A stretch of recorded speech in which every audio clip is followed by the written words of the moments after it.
Hello everyone.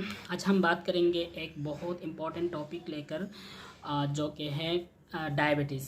Diabetes में क्या क्या होता है, हमको डायबिटीज़ से बचने के लिए, उससे अगर आपको हो गया तो वहाँ से आप क्या क्या कंट्रोल मेजरमेंट ले सकते हैं, उसके बारे में हम बात करेंगे। तो बेसिकली डायबिटीज़ क्या चीज़ है, जब हमारे बॉडी में जो ब्लड ग्लूकोज लेवल है वो बहुत ज़्यादा हो जाएगा। किसके लिए? आपका पेनक्रियाज जो है, पेनक्रियाज से एक इंसुलिन सिक्रेट होता है, एक हार्मोन सिक्रेट होता है। उस इंसुलिन सिक्रेशन जब कम हो जाएगा तो ब्लड ग्लूकोज लेवल ज़्यादा हो जाएगा। उस क्रॉनिक कंडीशन को हम डायबिटीज़ बोलते हैं। अब डायबिटीज़ दो टाइप के होते हैं, type 1 diabetes and type 2 diabetes. Type 1 diabetes को हम इंसुलिन डिपेंडेबल डायबिटीज़ बोलते हैं एंड टाइप 2 डायबिटीज़ को हम इंसुलिन इंडिपेंडेंट डायबिटीज़ बोलते हैं। मतलब टाइप 1 डायबिटीज़ में आपको इंसुलिन बाहर से सप्लाई करना पड़ता है, क्योंकि हमारा पेनक्रियाज इनफ इंसुलिन सिक्रेशन नहीं कर पाता। लेकिन टाइप 2 डायबिटीज़ में क्या होता है, इंसुलिन तो सिक्रेशन ठीक ठाक से हो जाता है, लेकिन इंसुलिन जो है सिक्रेशन हुआ, उस इंसुलिन अपना काम सही ढंग से नहीं कर पाता। वही है टाइप 2 डायबिटीज़। अब हम बात करेंगे कॉजेज़ ऑफ डायबिटीज़ के बारे में, क्या क्या कारण है डायबिटीज़ होने का। स्पेशली टाइप 1 डायबिटिक्स के बारे में बात की जाए तो अभी तक इतना क्लियर कट कुछ डेटा नहीं है, लेकिन उस पर अभी भी काम चल रहा है। लेकिन जितना डेटा अवेलेबल है उसके अकॉर्डिंग हमारे बॉडी में जो इम्यून सिस्टम है, वो इम्यून सिस्टम मेनली रिस्पॉन्सिबल है। कैसे? बाहर से अगर कोई बैक्टीरिया या वायरस अंदर आते हैं तो उस बैक्टीरिया को डिस्ट्रॉय कर देता है हमारा इम्यून सिस्टम। साथ ही साथ हमारे पेनक्रियाज में जो सेल इंसुलिन रिलीज करता है, जो रेस्पॉन्सिबल है इंसुलिन रिलीज करने के लिए, उन सेलों को भी साथ में डैमेज कर देता है। इससे क्या होता है, हमारे बॉडी में जो सिक्रेशन होना चाहिए था इंसुलिन का, वो enough and sufficient amount of insulin secretion नहीं होता।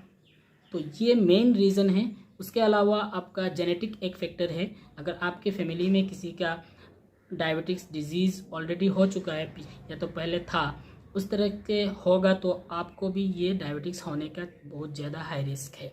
और एनवायरमेंटल फैक्टर भी एक बहुत बड़ा रोल प्ले करता है उस केस में। अब हम बात करेंगे सिम्टम्स ऑफ डायबिटीज़। मतलब डायबिटीज़ अगर होगा तो क्या क्या सिम्टम्स देखने को मिलेगा, साइंस एंड सिम्टम्स। सबसे पहली बात तो वो फैटिक होगा, मतलब अगर थोड़ा काम करेगा, थोड़ा छोटा मोटा काम करेगा तो वो टायर्ड हो जाएगा। सिम्टम्स, ये मेन सिम्टम्स है। उसके अलावा विजन, मतलब विजन जो साइट है वो कम हो जाएगा, कमज़ोर हो जाएगा, या तो कभी कभार एकदम ब्लाइंड भी हो सकता है। कीटोन जो है वो यूरिन में बहुत ज़्यादा प्रेजेंट होगा, ये भी एक सिम्टम्स है। उसके अलावा इन्फेक्शन स्किन में, गाम में, या तो इन केस ऑफ फीमेल आपका वेजाइना में भी इन्फेक्शन हो सकता है। वेट लॉस भी और एक रीज़न का और एक साइंस है, साइंस सिम्टम में से आता है कि वेट लॉस भी होता है in case of diabetes patient. और लास्ट एक बहुत इम्पोर्टेंट एक साइन है जो कि सोर्स बोलते हैं उसको। अगर कोई वुंड्स या इंजुरी हो जाएगा, उस इंजुरी बहुत दिन तक रिपेयर नहीं होगा, वो रिफिल नहीं होगा, या तो कभी कभार होता ही नहीं। ये सब साइंस एंड सिम्टम्स है डायबिटिक्स मेलिटस का। अब हम बात करेंगे कॉम्प्लिकेशन के बारे में। कॉम्प्लिकेशन मतलब डायबिटिक्स अगर आपको होगा तो उससे आपका क्या क्या बड़ा डिजीज़ होने का चांस है, या तो बहुत आपके बॉडी में क्या कॉम्प्लिकेशन आने का चांसेस है। सबसे पहले तो आपका स्ट्रोक होने का चांस है। उसके अलावा हार्ट डिजीज़ होने का भी चांस है। उसके अलावा आपका वो आँखों का जो वेसल्स है, ब्लड वेसल्स है, वो डैमेज होकर ब्लाइंड होने का भी एक चांस है। और सबसे इम्पॉर्टेंट है किडनी फेलियर। आपका किडनी फेलियर होने का भी बहुत हाई रिस्क है अगर आपका डायबिटीज़ लेवल अगर नॉर्मल में नहीं है, मतलब शुगर लेवल अगर नॉर्मल में नहीं है, डायबिटीज़ आपको है तो। नॉन फार्माकोलॉजिकल मैनेजमेंट में 3 चीज़ें आते हैं मेनली, जो एक्सरसाइज है, डाइटरी है एंड लाइफस्टाइल है।